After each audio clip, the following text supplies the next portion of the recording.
You are the most important person in your life. So prioritize your health, your spirit, your comfort. Take good care of yourself. It's not selfish. The world keeps spinning as if nothing happened, but no one can keep you safe. So give yourself a little peace tonight through this story. If you've ever whispered, "I'm tired of being hurt," come sit next to me. Leave your comments below what finally stopped hurting. Like this video if you've overcome your old self. Subscribe for more silent revolutions like this. And now take a breath. Here we go. You're not lazy. You're a victim of the burnout society.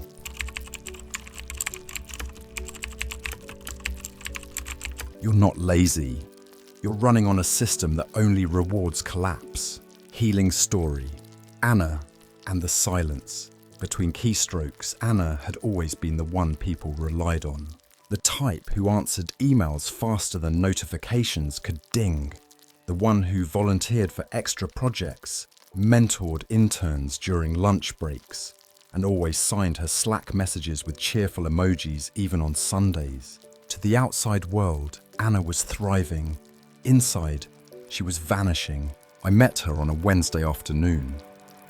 She showed up to our call wearing a soft grey hoodie and eyes that hadn't known rest in months. Her voice was low, not in volume but in spirit. "I think I've become lazy," she said, avoiding my gaze. "I sit down to work and I just can't move. I open a blank document and stare at it for hours. I can't even reply to messages. I hate who I've become."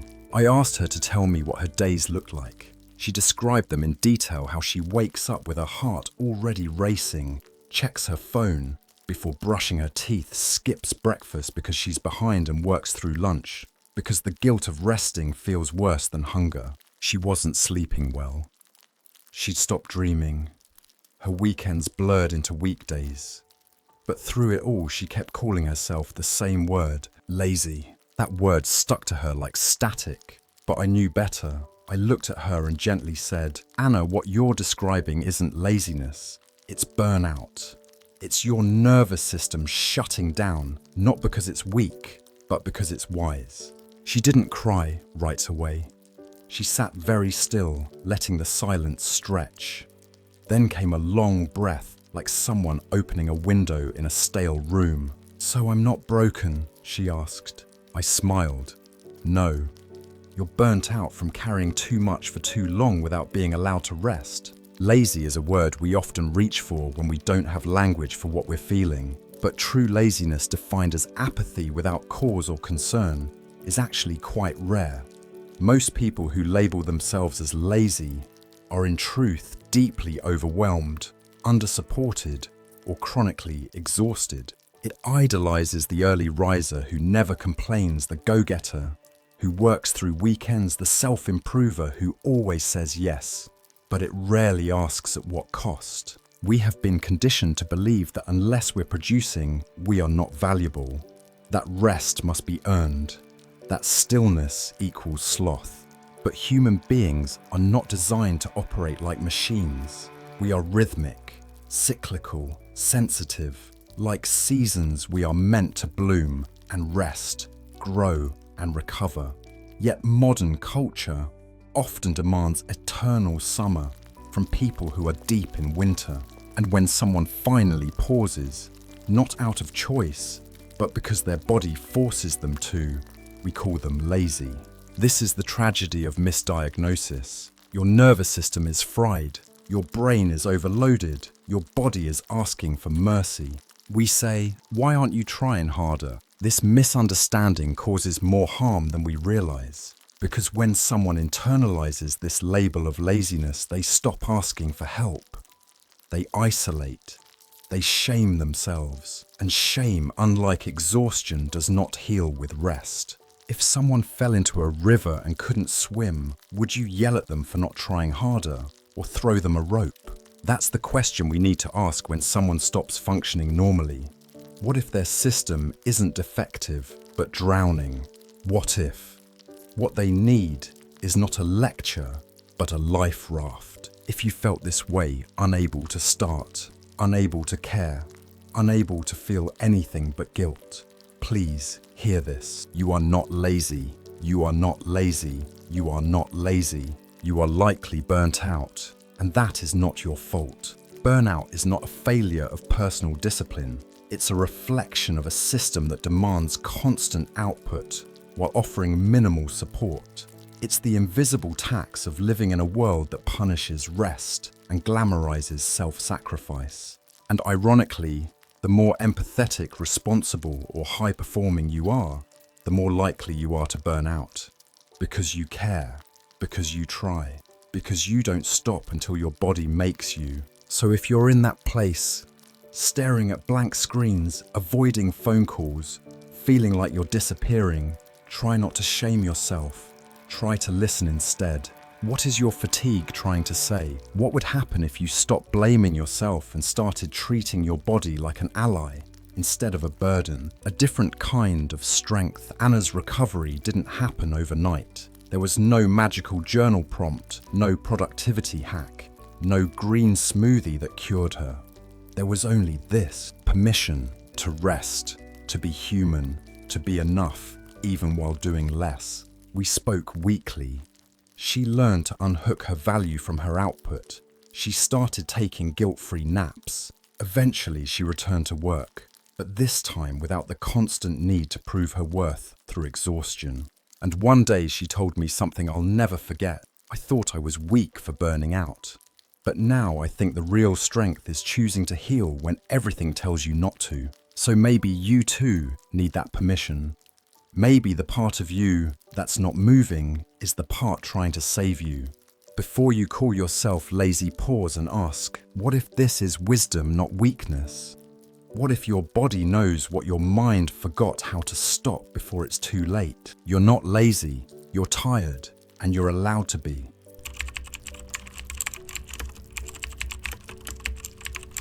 You were not born to be a machine. You do not exist to earn rest. Healing story. The day Marcus lost his calendar and found himself. Marcus was a 5-year plan kind of guy. Project manager by title, project optimizer by soul. He didn't just time block his workday, he time blocked dinner walks and even when to reply to his mother's texts. He wore efficiency like armor. His life was a checklist. Productivity wasn't just a value, it had become his identity. And it worked. Until it didn't. The first sign wasn't dramatic. Just a strange stillness. He woke up one day and didn't reach for his phone. No calendar, no urgency, just silence. Then as if someone had unplugged his soul, Marcus couldn't bring himself to open his laptop. His inbox climbed, his reminders blinked, and he sat there staring at the wall thinking, if I'm not doing, who am I? When he came to me, he spoke slowly like someone whose mind had crashed, but hadn't yet rebooted. I used to feel alive when I crossed things off. Now even that feels empty, and I don't know what's left. I asked him one simple question. When did being productive stop being something you do and start being who you are? He paused, then whispered, I don't know how to be anything else. That was the moment our real work began, not to fix Marcus, but to help him remember he was never broken. He had just been misnamed. Somewhere along the line, society taught us a quiet lie, that we are only as good as what we produce. We were told this subtly, not with harsh rules, but with praise. You're so efficient. You get so much done. You're always on top of everything. At first it feels good. Being admired for productivity is like a warm light, but eventually that light burns you, because the moment you stop producing, whether from illness, grief, or plain human need, you fear becoming invisible. This is where productivity stops being a practice and becomes a personality. You stop saying, I have a busy week, and start saying, I am a busy person. You stop thinking, I need rest, and start thinking, if I rest, I'm worthless. In the burnout society, busyness is the new badge of honor. But that badge is heavy, and it rarely comes off. So we work longer, respond faster, and achieve more, yet feel less. Less joy, less presence, less connection with who we are beyond the to-do list. When you over-identify with productivity, you lose access to the other parts of yourself. The artist, the wanderer, the listener, the sleeper, the friend. You don't lose your soul all at once. You just stop hearing it through the noise. If you are only worthy when you're productive, then who are you in silence? This is not a rhetorical question. It is an invitation to look inward, because silence isn't the absence of value. It's the space where meaning is born. We must ask, are we creating from joy or from fear of losing our identity? And if we stop producing even briefly, would we still feel like we matter? In the weeks that followed, Marcus and I didn't set productivity goals. We set permission goals. Permission to sleep without an alarm. Permission to let an email sit unanswered. Permission to take a walk without tracking steps. At first, it felt like losing. His muscles twitched for a checklist. But then something softened. He started painting again badly, joyfully. He cooked without timers. He read novels that didn't teach anything. And slowly, he remembered that he existed beyond deliverables. One day he said, "I used to think doing nothing was dangerous. Now I think it's where I find myself." He hadn't become less productive. He'd become more whole. Let's imagine a different kind of worth. What if your value doesn't spike when you achieve or crash when you don't? What if your worth is constant, unshaken by metrics, untouched by performance? That's not wishful thinking. That's how nature works. The moon does not shine every night. Trees don't bloom all year.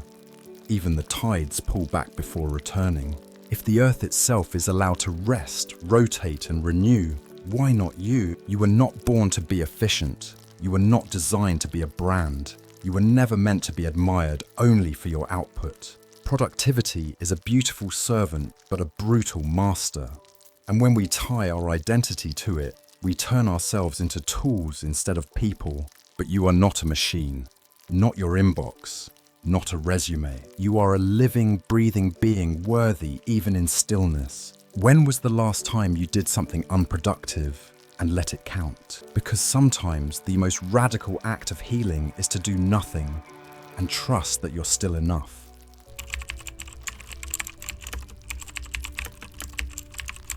You didn't fail the hustle failed you. Healing story. Chloe, the star employee who couldn't get out of bed. Chloe used to be unstoppable. By 29, she'd made senior manager at a major firm. Her LinkedIn was a gallery of glowing endorsements. Her calendar full for 3 months straight.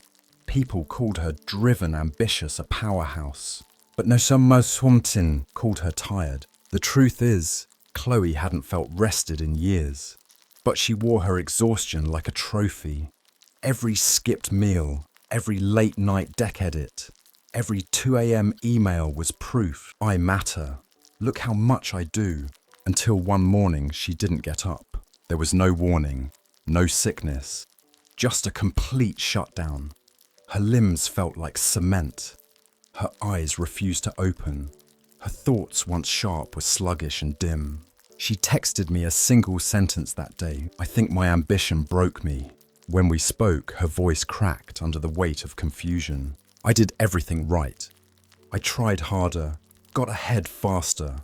Why do I feel like this? I told her what most high performers never hear. You're experiencing a hustle hangover. And it's not a weakness, it's a natural crash from years of overriding your limits. She cried not just out of exhaustion, but relief. Someone had finally named it. The hustle hangover is not just tiredness, it's soul fatigue. It's what happens when you've been in overdrive for so long.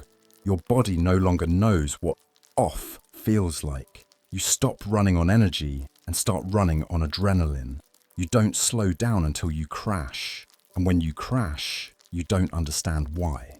Because the burnout doesn't show up while you're climbing. It shows up after the promotion, after the product launch, after the wedding, the exam, the sale, the finish line. And suddenly you're faced with a terrifying silence and the realization that you've built a life where your value was measured only in motion. We live in a culture that rewards hustle and punishes rest. It tells us we can sleep when we're dead, that success is for those who want it more. But it forgets to mention the hangover, the emotional, physical, and spiritual withdrawal that comes after running on empty.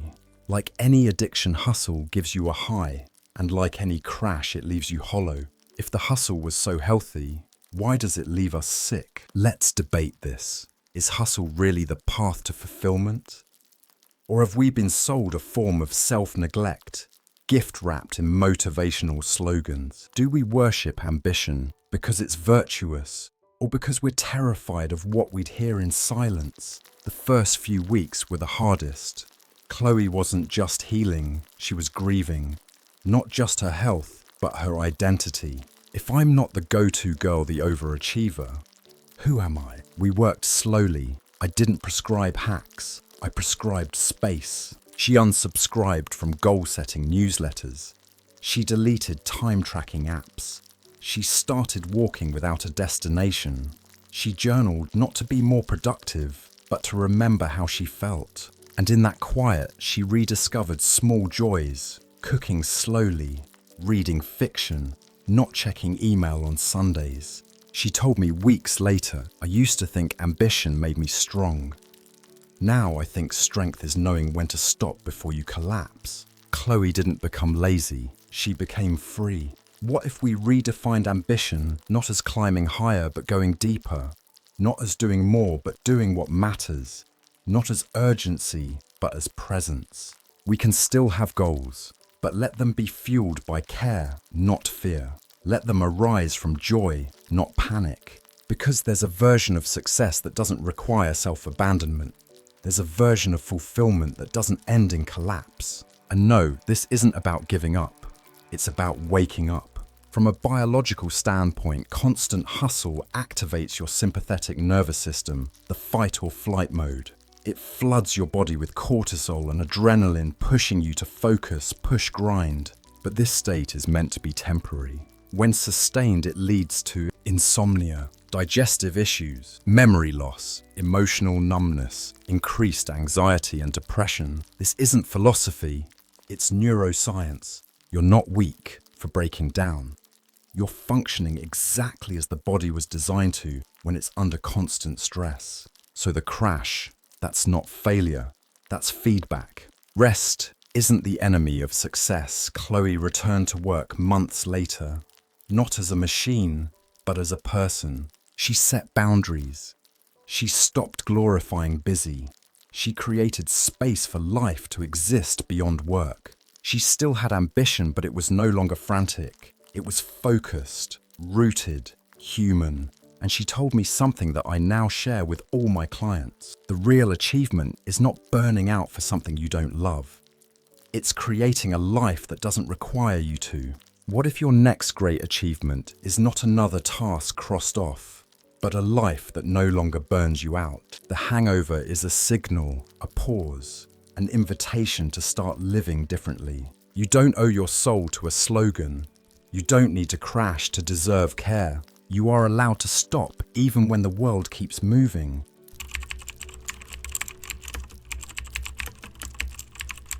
The faster you run, the more of yourself you leave behind. Healing story. Elias and the unbearable speed of living. Elias didn't slow down, not even to breathe. His life looked like a highlight reel consulting job with a travel allowance, 2 side businesses, a gym schedule that would put athletes to shame, and a self-development podcast playing at 1.5x speed as he brushed his teeth. People called him motivated. His parents said he was doing everything right. His Instagram bio read always building. But behind the scenes, Elias was unraveling. At night, he'd lie in bed with clenched jaws and a chest so tight it felt like it belonged to someone else. He hadn't had a slow conversation in months. He avoided silence like it owed him money. One night, he had a panic attack while making toast.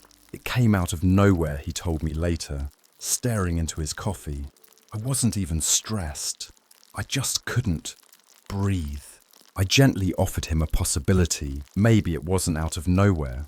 Maybe your body's been trying to slow down for years, and toast was just the last straw. He blinked, laughed nervously, then cried for the first time in a decade because someone had finally seen through the speed. We live in a world that tells us to move fast and break things, launch quickly, fail faster, get ahead, scale, grow, disrupt, repeat. But here's what's rarely said. Not everything is meant to scale. Not everything that grows quickly is healthy. And some things like the human spirit cannot be rushed. Nature doesn't sprint. Trees do not bloom all year. The tides retreat before they return. And no flower blooms faster because you yell at it. Acceleration is not always progress. Sometimes it's panic in disguise. Yet somehow we've built a culture that treats stillness like sin. A society that praises urgency and shames rest. Where slowness is suspicious and busyness is status. We forgot that slowness is not laziness, it's wisdom, because there are truths, insights and healing that only arrive when we stop rushing. If constant growth is the goal, does that mean rot is just failure or part of the cycle? Let's sit with this. In capitalism, rest is unproductive. In nature, rest is essential. Which one feels more human? I didn't give Elias a productivity plan. He had enough of those. What he lacked was space, so we did the unthinkable. He cancelled his gym membership, paused one business, uninstalled 2 tracking apps. And then slowly he started walking, not jogging, not hiking, just walking. He noticed trees for the first time in years, ate without multitasking, sat on park benches without checking stocks. At first it felt like failure. I feel like I'm wasting my potential, he told me one day. But then came the shift. I cried watching a dog chase leaves, he said with a half laugh. Not because I was sad, just because it felt real. Like I was finally part of life instead of running past it. His panic attacks faded. His sleep returned. His ambition didn't die, it softened. He stopped trying to scale himself and started living inside his body again. Modern life sells us a myth that life is a line, that you must always move forward, that stopping is regressing. But look closer. Healing is not linear. Grief is not linear. Growth is not linear. We cycle. We repeat. We fall and rise and fall again. The obsession with constant motion is a fear of facing what might surface when things go quiet. And yet it's in the quiet that we remember who we are. Why speed feels safer until it doesn't. Your nervous system isn't designed for endless speed. It thrives in rhythm expansion and contraction alertness and recovery. But in the burnout society, we stay stuck in sympathetic overdrive, the fight or flight state. At first, it feels amazing energy, clarity, drive. But stay there too long and you burn through reserves. Then come the symptoms: brain fog, digestive issues, insomnia, emotional detachment, physical pain with no clear cause. This is your body asking not always gently for slowness, not as indulgence, but as survival. You are not a machine. The body is not a productivity tool. The heart is not a hustle engine. The mind is not a server that can always stay online. You were not made for endless acceleration. You were made for moments. You were made for deep breaths. You were made for watching shadows move across your floor. There is nothing weak about slowing down. Sometimes choosing slowness is the most radical thing you can do in a world that never stops. What are you running from? And what might you hear? What might you heal if you just stopped? The world won't give you permission to slow down, but you can.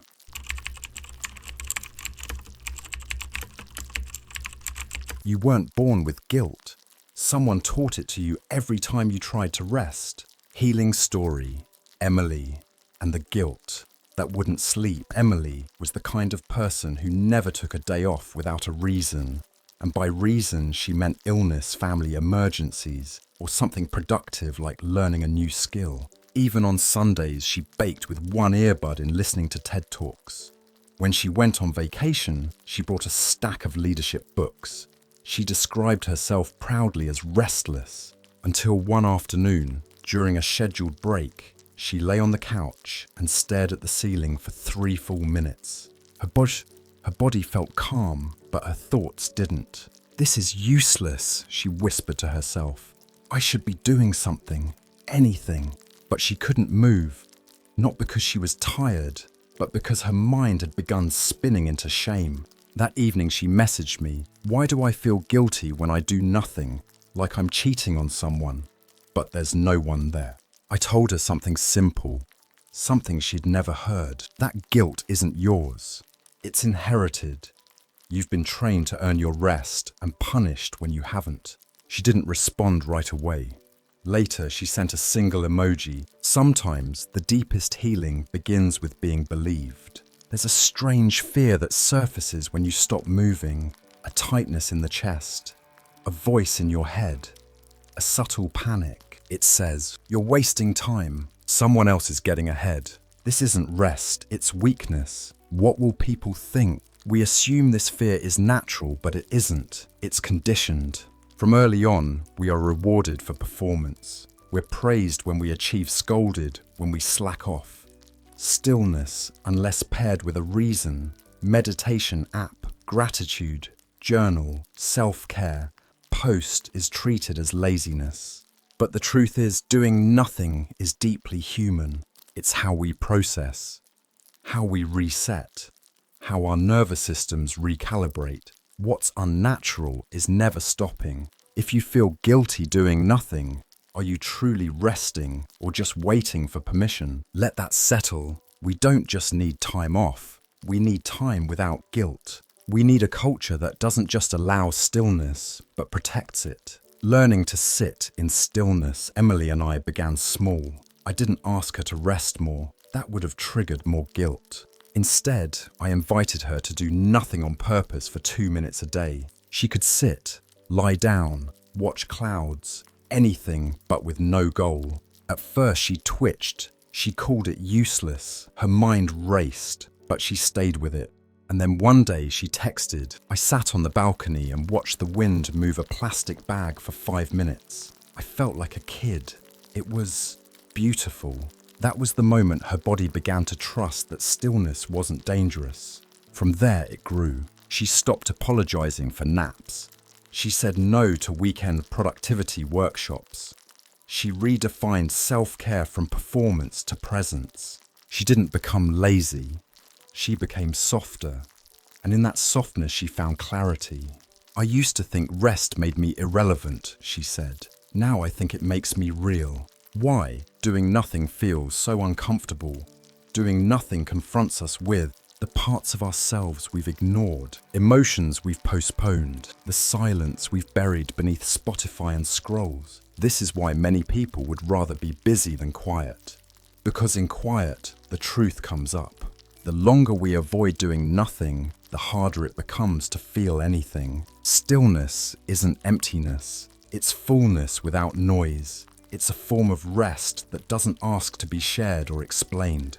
The fear of stillness is often a trauma response. If you grew up in a household where rest was seen as laziness, if you were praised only when you achieved, if you learned that love must be earned through doing, then of course your nervous system resists stillness. It thinks danger is near when you're not moving. But through repetition, this can change. Each time you rest without guilt, you're telling your body, "We are safe. We don't need to prove anything today." This rewires not just behavior, but belief. There's a kind of rebellion in doing nothing, not to escape, but to reclaim, to sit without a plan, to stare without a screen, to walk slowly with no destination. These acts may seem small, but they are radical in a culture of endless striving. They say, "I don't need to earn my breath. I don't need to justify my existence. I am allowed to simply be." You are not here to be productive all the time, not a machine in an ambitious house. You are a base, a heart, a story in progress. And sometimes the bravest thing you can do is nothing. If no one saw you, if there were no likes, no praise, no guilt, what would your rest look like? And more importantly, What part of you might come back to life if you allowed it?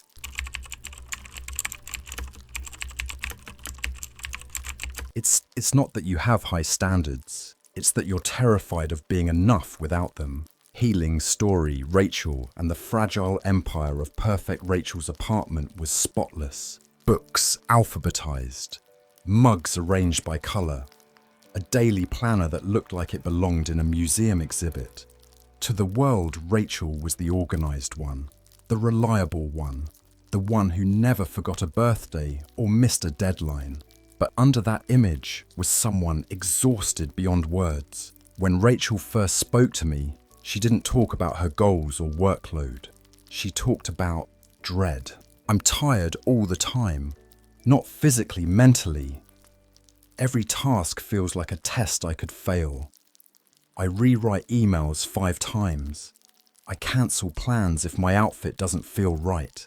I lie awake, obsessing over things no one even notices. When I asked her what she was afraid would happen if she didn't get everything just right, she paused, then quietly said, "If I'm not perfect, maybe I'm nothing." That's when I knew we weren't dealing with ambition. We were dealing with fear dressed up as excellence. When perfection is a survival strategy, perfectionism isn't about being organized. It's not about taking pride in your work. It's not about just trying your best.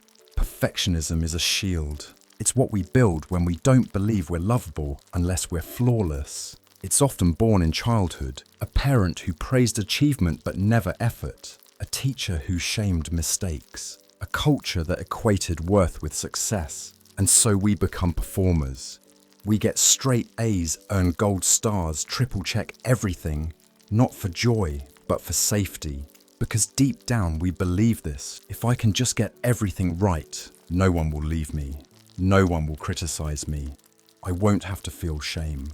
But perfection doesn't protect us from pain. It just delays it and buries it deeper. What if your need to be perfect is just your way of asking, will you still love me if I'm not? Let that sink in. Perfectionism isn't arrogance. It's often an apology in disguise. The day she left a mistake unfixed, Rachel and I worked on small acts of imperfection. Not reckless, not sloppy, just human. She sent an email without rereading it 5 times. She posted a photo with a messy background. She arrived at dinner 5 minutes late and didn't over-apologize. Each act gave her a panic spike. But each time the world didn't end. No one hated her. No one abandoned her. Most people didn't even notice. Eventually she said to me, "I always thought being perfect kept me safe, but it was actually keeping me small." She started laughing more, sleeping more, even making spontaneous plans without rehearsing her personality first. And one day, she said something that I now share with many of my clients. "I'd rather be real and loved than polished and lonely." The cost of constant correction. Here's what perfectionism does to the body and mind. Chronic stress and tension, digestive issues from constant pressure, insomnia due to mental replaying, procrastination from fear of failure, social exhaustion from overmanaging every impression. And ironically, perfectionists are often labeled lazy because they freeze in the face of impossible standards. But the freeze isn't laziness. It's paralysis. It's what happens when the risk of doing something wrong feels too threatening. You don't need higher standards. You need safer spaces to be human. Where does this fear come from? We live in a society that punishes vulnerability, a culture where likes and praise follow polished perfection, workplaces where attention to detail is code for "please don't ever mess up," families that only give affection when goals are met. In environments like these, perfectionism becomes armor, but armor is heavy, and over time it becomes impossible to move freely. So you keep trimming yourself, censoring yourself, polishing every edge, until one day you look in the mirror and realize you don't recognize what's real anymore.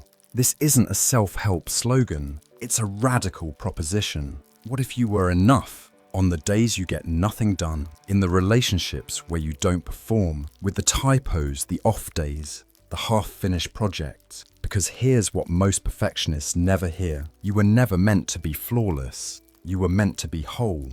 Wholeness allows cracks. It allows mess. It allows you to be loved without performing. Perfectionism says I'm only worthy if I never fail. Excellence says I give my best and trust that it's enough. One is rigid, the other is fluid. One isolates, the other connects. You can still care.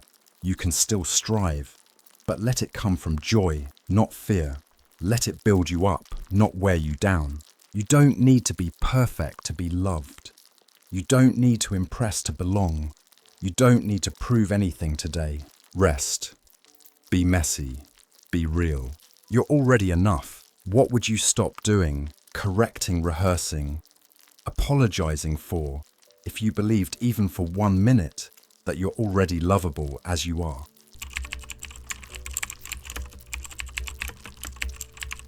Sometimes the most radical thing you can do is stop. Healing story. Olivia, the quiet resistor. Olivia had always been the strong one, the reliable older sister, the dependable co-worker, the one who filled in for others, volunteered for overtime, stayed late to help, and smiled through exhaustion. Her therapist once told her she had martyr energy. She laughed it off. I just don't like letting people down, she said.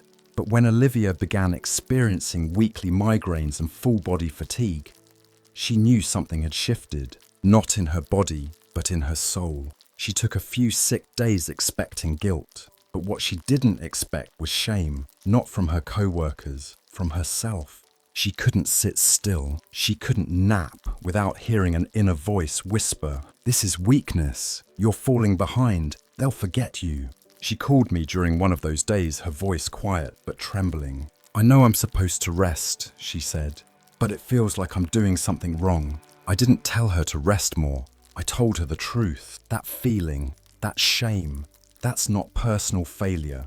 That's the sound of rebellion. In a society that values production above presence, rest isn't just rare, it's radical. Because when you rest, you're doing more than taking care of your body. You're rejecting the idea that your worth is measured by output. You're saying, I do not exist to be useful to capitalism every waking moment. That's a dangerous statement in a culture built on hustle, because if enough people start resting without guilt, the system loses its grip. Think about it. If workers nap instead of overworking, profits dip.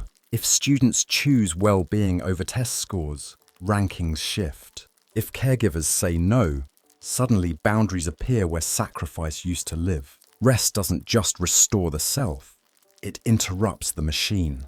And that's why, even when your body begs for it, rest often feels wrong. You're not lazy, you're just unplugging from a system that demands you never stop. If rest feels selfish, who taught you that? And who benefits when you believe it? Ask yourself who profits from your exhaustion. And more importantly, what might change if you stopped handing them your energy? And I gave Olivia a strange assignment. Take 1 full day. No phone, no calendar, no checking in. I told her to move slowly, eat when hungry, sleep if tired. Let her body, not her schedule, be in charge. She panicked. That feels illegal, she laughed nervously. But she did it. And that evening, she sent me a message that said, I didn't know it was possible to feel both terrified and free at the same time. That's what resistance feels like at first. Shaky, quiet, but honest. In the weeks that followed, Olivia built what we called micro-rebellions, logging off exactly at 5 p.m, saying no to optional meetings, deleting her time-tracking app, watching TV without earning it first. Each act was small but sacred. And one day she said, resting used to feel like quitting. Now it feels like remembering who I am. When the nervous system speaks, the reason rest feels uncomfortable isn't just psychological, it's biological. Your nervous system is conditioned by patterns. If it's always activated, stillness feels unsafe. If it's used to proving your worth, peace feels suspicious. If you've survived by performing, pausing feels like danger. But here's the good news. Safety can be relearned. Each time you rest without guilt, you're showing your body, we're not in danger. We don't have to hustle to survive anymore. That's not laziness. That's repair. Let's name something hard. Some people are allowed to rest without judgment. Others aren't. Women are expected to do it all and rest only when everything and everyone is cared for. People of color are often labeled lazy when they pause. Immigrants may feel guilty because their rest is seen as forgetting to be grateful. Working class individuals are told, if you're not grinding, you're wasting your shot. So if rest feels harder for you, it might be because society made it that way. And that makes your rest even more important, even more radical, even more necessary. What if productivity isn't about what you finish, but what you feel? The clarity that arrives after a nap, the creative idea born during a walk, the insight that bubbles up in the shower, the peace that settles in after hours of silence. These aren't wasted moments. They're the soil of real life. And the deeper your rest, the richer you're living. You're not here to run 24/7. You're here to be. You do not have to collapse to deserve a break. You do not need permission to stop. You do not need to earn rest with suffering. Rest is your birthright. Stillness is sacred. Slowness is survival. And every time you choose rest in a world that shames it, you're not quitting. You're reclaiming. If you stopped proving anything today, if you let rest be enough, what part of you might finally feel seen?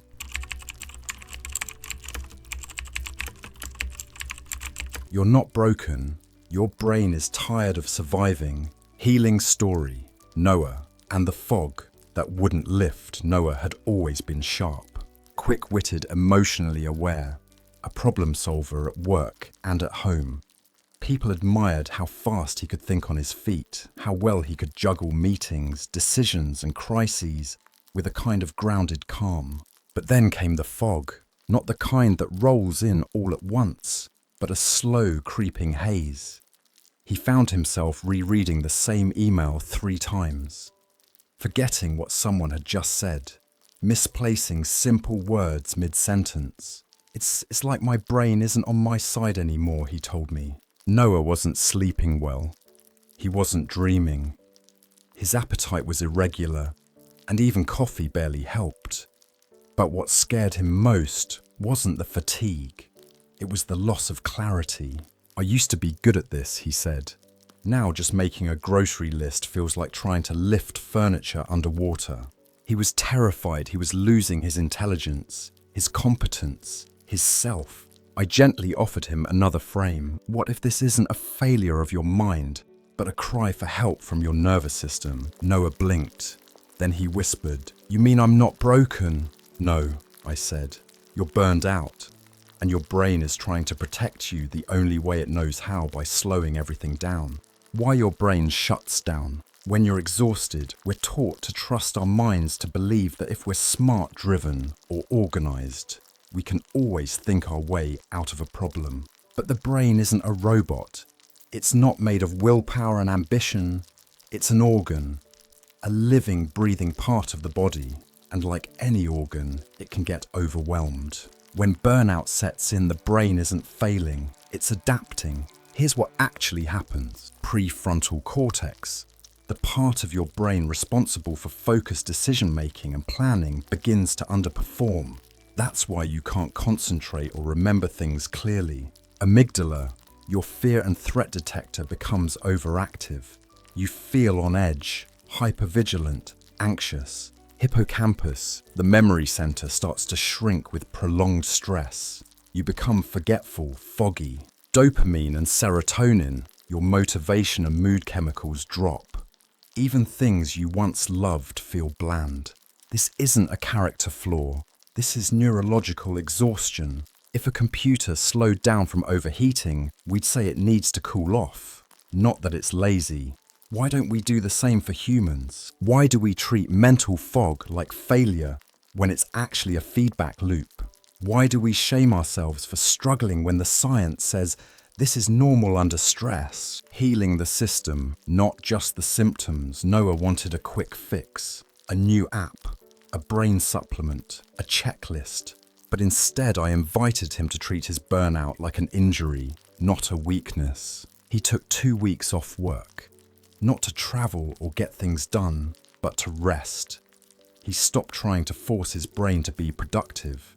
Instead, he took slow morning walks with no destination, stopped multitasking completely, relearned how to breathe from his belly, not his chest, ate warm food, drank warm tea, and avoided cold overstimulation. It wasn't glamorous, but it worked. It didn't come back all at once, he said, but I felt bits of myself returning, my memory, my clarity, even my sense of humor. By week 4, he cried out of gratitude. I thought I lost my mind, he said. Turns out it just needed me to stop asking so much of it. The mental signs of burnout that we mistake for personal failure. Let's name some common brain symptoms of burnout. Can't concentrate, can't plan ahead, trouble making simple decisions, memory gaps, feeling emotionally numb or detached, constant second guessing, inability to feel joy or satisfaction. If you're experiencing these, it doesn't mean you're failing. It means your brain is protecting you from overwhelm by shutting down non-essential functions. It's trying to help you survive until you give it permission to recover. Healing the brain from burnout doesn't mean getting back to normal. It means building a new normal one that your nervous system can actually sustain.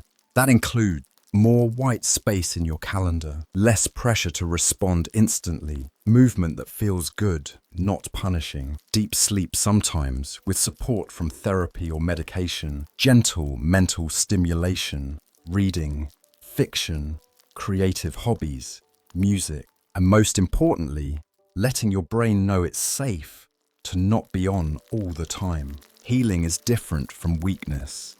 It means you cared too much too long without relief. Burnout isn't proof that you're broken. It's proof that you stayed in high gear for too long, often for people or systems that didn't protect you. Your brain didn't fail you. It held on until it couldn't anymore. And now it's asking not with words, but with fog, forgetfulness, fatigue for you to listen. You are not lazy. You are not incompetent. You are not losing it. You are tired in a way that thinking harder cannot solve. Your brain is not giving up on you. It's waiting for you to come back to it, not with force, but with care. What if you stop trying to push through and instead asked your brain, what do you need to feel safe again? The answers may be simple, but the healing will be profound.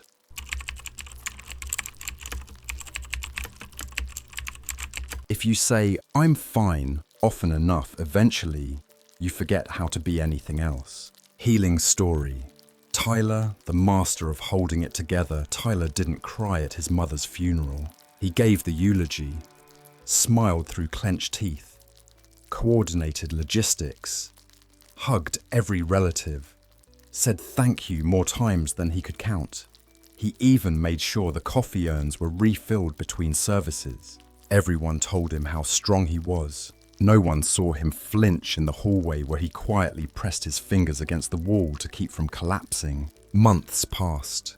He returned to work, picked up extra projects, hosted his niece's birthday party. Every time someone asked how he was doing, he gave the same answer, I'm fine. But the truth, he couldn't sleep. His appetite disappeared. He felt disconnected from his own body, like he was watching himself from the outside. When he came to me, he looked calm, polite, polished, but his voice cracked when I asked him, how long have you been pretending not to feel? He stared at me, then said quietly, I don't know what it's like not to perform. I've been strong for so long. I don't know how to be real anymore. The cost of always coping, there's a kind of trauma that hides behind functionality. It doesn't scream. It doesn't look chaotic. It doesn't disrupt anything. It looks like working through grief, smiling through heartbreak, organizing your inbox while your body silently begs for rest. This is what we call fawn mode, a trauma response, where the nervous system tries to stay safe by pleasing others, avoiding conflict, and appearing fine at all costs. In a world that fears discomfort, being fine becomes a survival strategy. We learn to wear masks not because we're fake, but because we believe that being honest will make people turn away.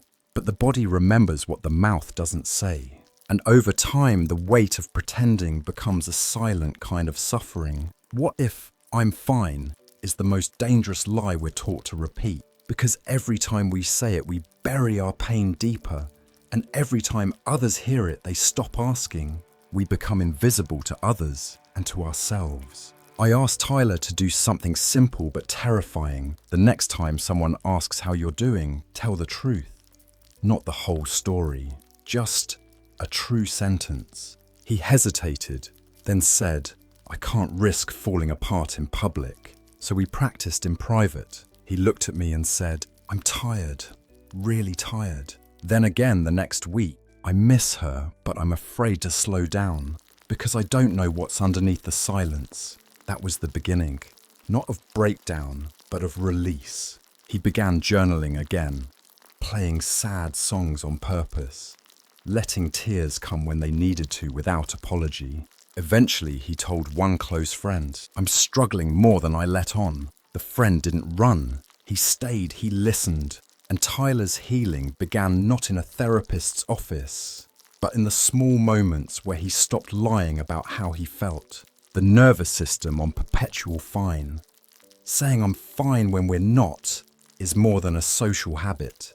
It's a nervous system defense. When the body has experienced too much pain, too much fear, or too much neglect, it often shifts into a freeze or fawn state. You go numb, you smile automatically, you feel disconnected from your own words. You perform normalcy while your insides scream. This state is adaptive. It once protected you, but over time it becomes your prison. Healing begins when you recognize the mask was never your identity.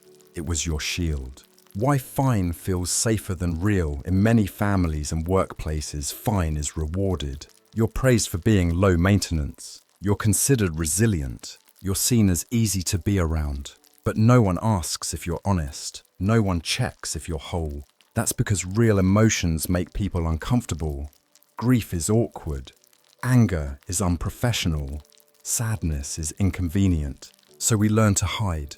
And each time we do, a small part of us disappears. The healing power of being seen, one of the most powerful experiences we can have, is to say, "I'm not fine. I'm lonely. I'm hurting. I'm tired of holding it all together." And to have someone respond, "Thank you for telling me. I'm still here." That moment, that tiny window of safety, can break years of silence. It can reawaken the nervous system. It can bring color back into a grayscale life. You don't have to tell everyone, but you do need one place, one person where you don't have to perform. You were never meant to be fine all the time. You were meant to feel deeply, to fall apart sometimes, to grieve slowly, to need others. There is no badge for always being composed. Your tears are not a failure. Your vulnerability is not a liability. Your softness is not a threat. You are not weak for needing help. You are simply human. The next time your mouth forms the words, "I'm fine," pause and ask, is that true? If not, what's one sentence closer to the truth? You don't have to tell the whole story. You just have to stop disappearing inside it. What might happen if you stopped pretending to be okay? Not for attention, not for drama, but to give the younger version of you who was never allowed to speak the voice they've always deserved.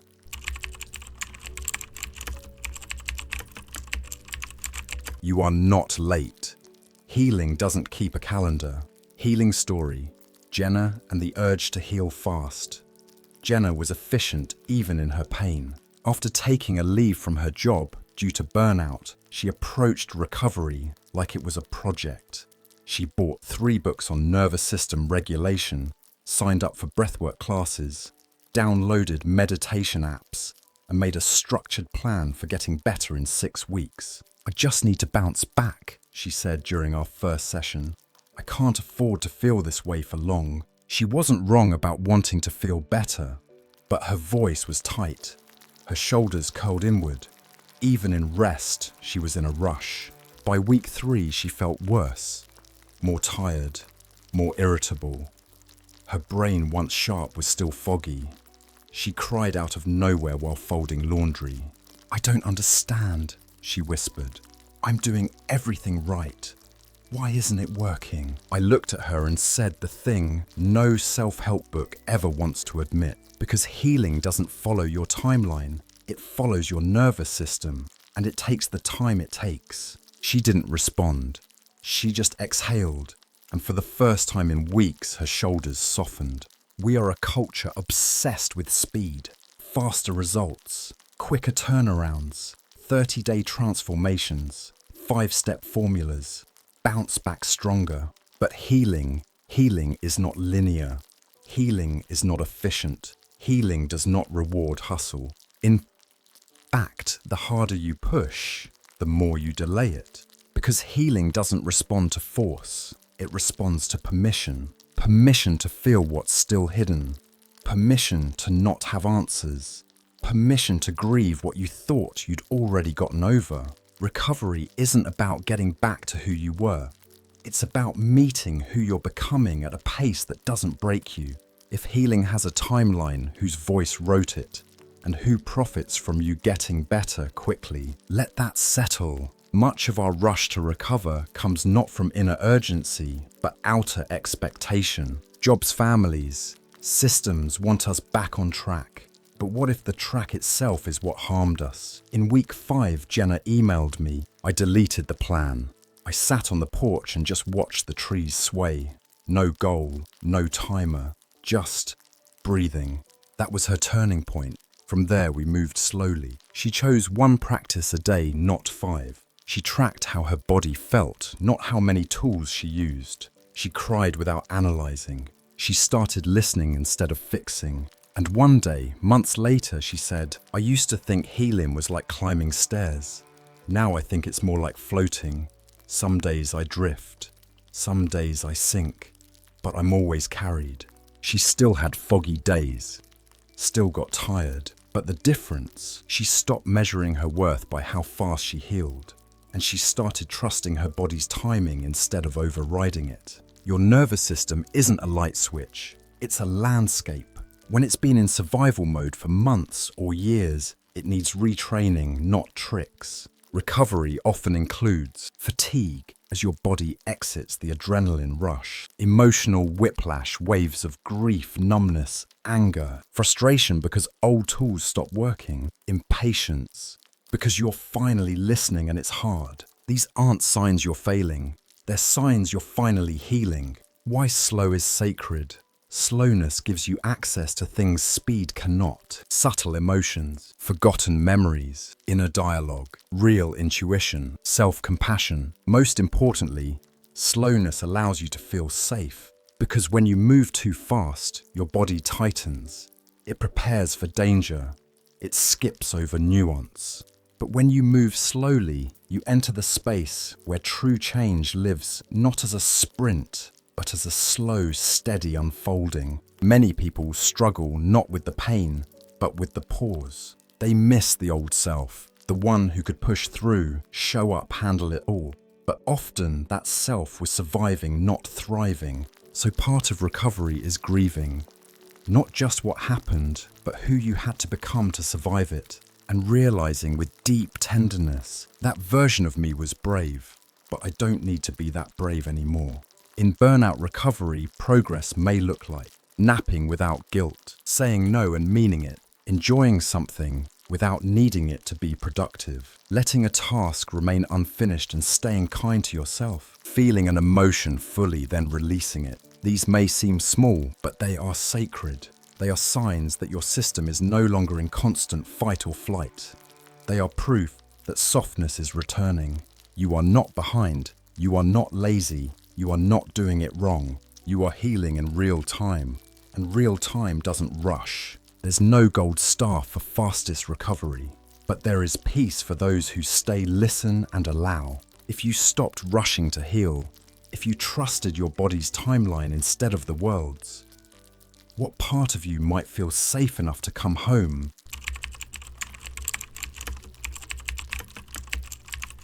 You don't have to earn your right to breathe. Healing story, Marcus and the guilt of sitting still. Marcus was always in motion. From the outside, he looked unstoppable. A high-performing sales director with a 5-year plan, a 6 a.m. gym routine, and a reputation for getting things done. His days were color-coded, his goals laminated. He scheduled his leisure time down to the minute. But inside he was unraveling. When Marcus sprained his ankle during a weekend hike, he was told to stay home and rest for 2 weeks. No gym, no travel, no laptop, just slow mornings and elevated legs.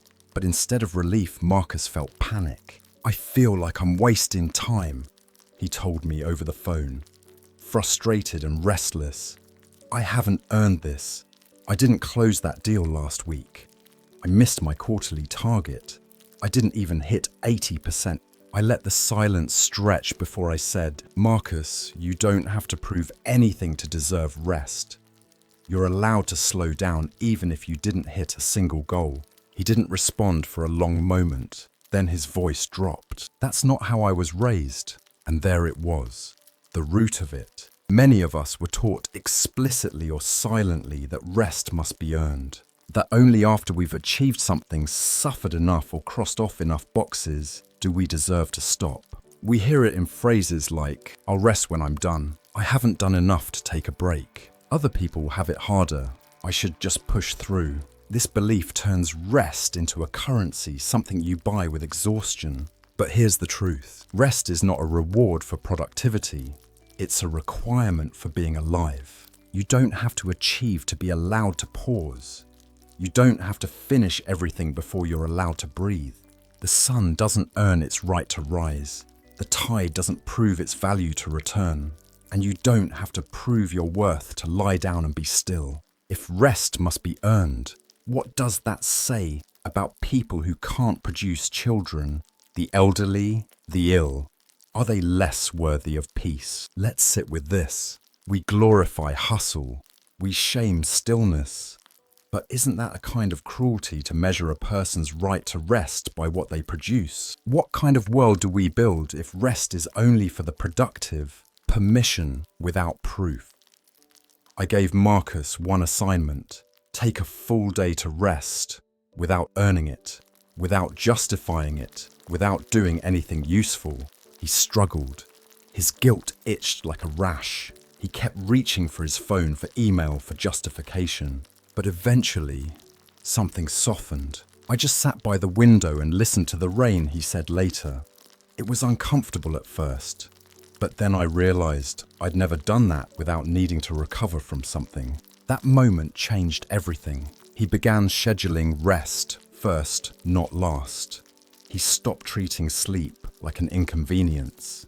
He even started doing unproductive things, long walks, sketching, baking, just because they made him feel human. Resting without guilt didn't make me lazy, he said. It made me present, and weirdly, more alive.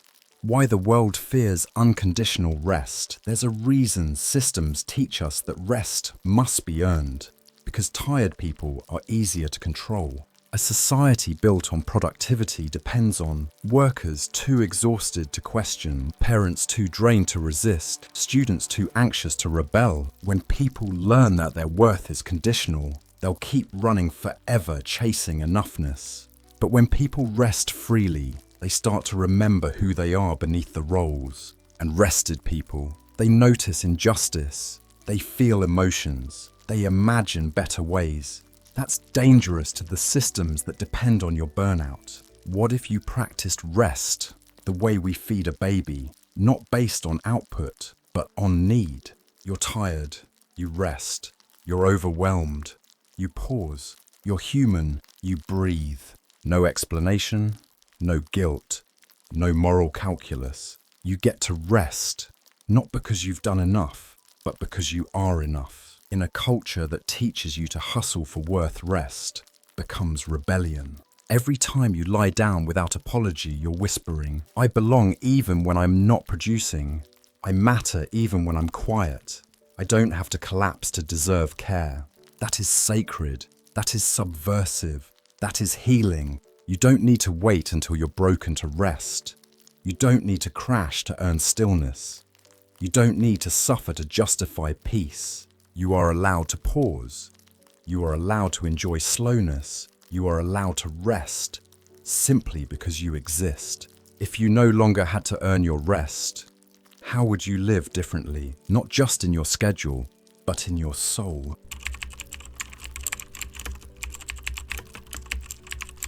What if peace wasn't something you had to chase on weekends, but something you lived in every day? Healing story.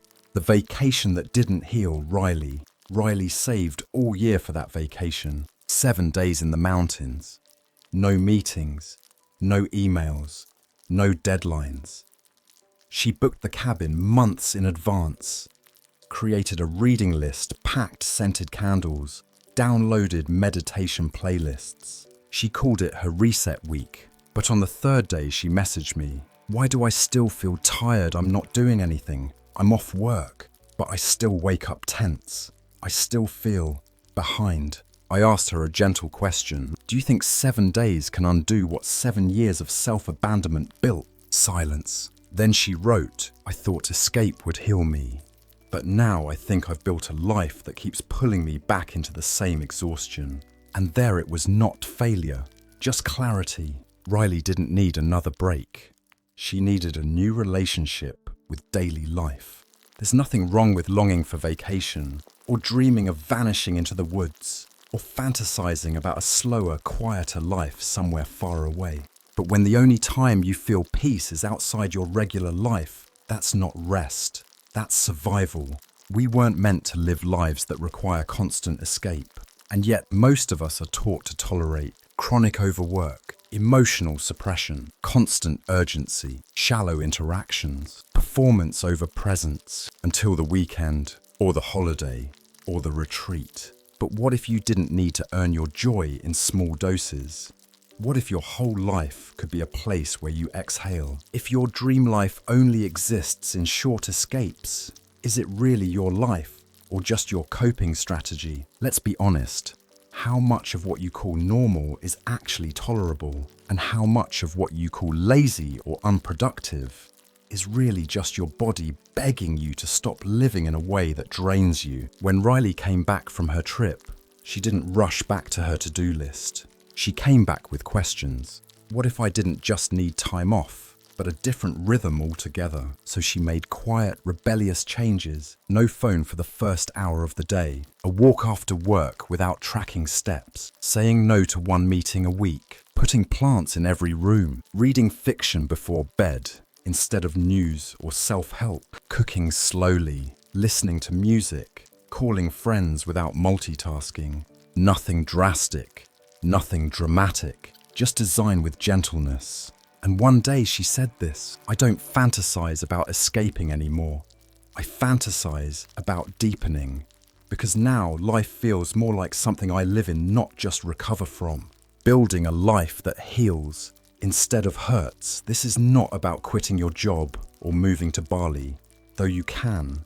This is about asking, what parts of your day are soul-draining by habit, not necessity? Where are you still performing instead of participating? Which expectations are you still carrying that no longer serve you? A healing life doesn't require wealth or perfection. It requires honesty and the courage to rearrange what no longer fits.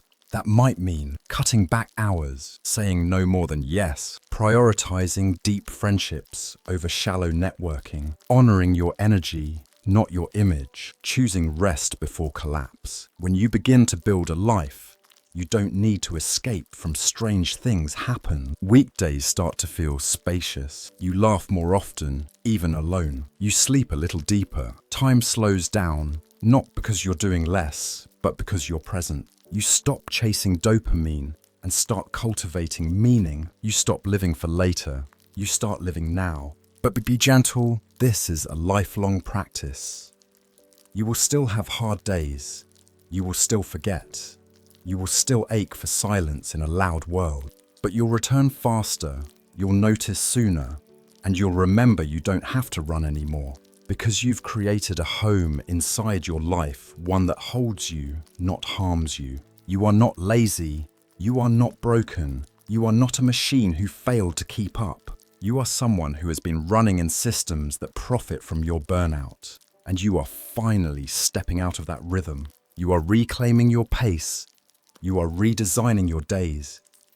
You are choosing a life where rest, presence, softness, and slowness are not occasional. They are built in. That is not failure. That is revolution. What would your daily life look like if you designed it to be a place of return, not escape? What if you stopped running and built something worth staying in? You were never lazy. You were just told to survive what was unsurvivable. This is not a self-help series. It's a soft rebellion. It began with a simple idea that what we call laziness is often the body's quiet scream for rest. That burnout is not a flaw in your character, but a failure in your environment. That your exhaustion is not weakness, it's evidence that you've been carrying more than any one person should. Over these 12 parts, we walk together through the myths that keep you trapped, that your value lies in your productivity, that rest must be earned, that perfection protects you from pain, that you must always be fine, always coping, always composed, that healing must be fast, that escape is the only relief from modern life. But here's the truth beneath it all. You were never lazy. You were surviving a system that never taught you how to live. A system that rewards overwork and calls it ambition, that exploits your empathy and calls it loyalty, that praises your collapse and calls it commitment. And yet something in you knew, something quiet, small, sacred, something that whispered, this can't be all there is. There must be another way. I'm not broken, I'm just tired. Maybe the life I want isn't somewhere far away. Maybe I can build it breath by breath right here. That voice is the beginning of healing. You don't have to keep running. You don't have to chase another goal to feel worthy. You don't have to collapse in order to justify a nap. You don't have to disappear into silence to be safe. You don't have to be perfect or productive or even strong. You only have to be honest with yourself first. Because recovery isn't just physical, it's existential. It's remembering that you are not your job, that your life is not a list, that rest is not indulgent, that slow is not weak, that you don't have to escape if you learn to stay gently with yourself. This is not an ending. Healing isn't a destination. It's a rhythm. You'll forget. You'll speed up again. You'll fall back into old stories. But now you'll notice. You'll come back quicker. You'll forgive yourself faster. Because you've learned what most people never do, that the way you treat your exhaustion is the way you treat your humanity. So let yourself rest. Let yourself laugh. Let yourself exist on the quiet days. Let your worth be unconditional. Final thought, you don't need to be fixed. You need to be held by your own breath, by your own presence, by a life that no longer requires you to abandon yourself to be loved. You are not lazy. You are becoming free.